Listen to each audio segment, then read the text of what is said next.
48 மணி நேரத்தில் வந்து கூடுதல் தகவல்கள் இன்னும் நிறைய விஷயங்களை நான் சொல்லுவேன் அப்படின்னு சொல்லிட்டு சொன்னார் அண்ணாமலை அவர்கள். இன்னும் வெளிவரவே இல்லை. எதுக்கு அப்போ அண்ணாமலை அவருக்கு சொன்னார்? இப்போ ஏன் அமைதியாக இருக்குது? அதாவது அரசு தரப்புல இருந்து அவருக்கு அழுத்தம் வந்திருக்குமா? அழுத்தமும் கிடையாது, ஒரு பொடலங்காயும் கிடையாது.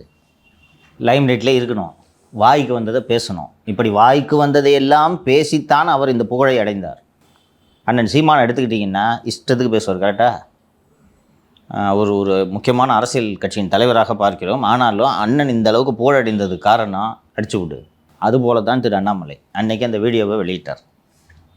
புதிய சட்டம், பாரதிய அது வேண்டாம், கிரிமினல் ப்ரொசீஜர் கோடோட புதிய பெயர் BNSS.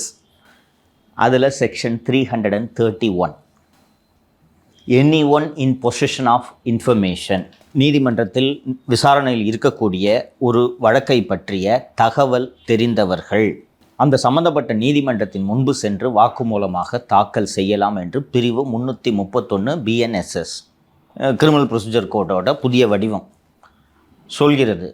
மாலதிக்கு சட்டம் தெரியாது, லியோவுக்கு சட்டம் தெரியாது, சங்கருக்கும் சட்டம் தெரியாது. You are a trained legal mind. உங்கள் கையில் ஒரு எவிடன்ஸ் இருக்கிறது. இன்னொன்று, நீங்கள் அரசியல் ரீதியாக ஒரு பெரிய தலைவர் அண்ட் அரசியல் ரீதியாகவும் உங்களுக்கு இது பயன்படும்.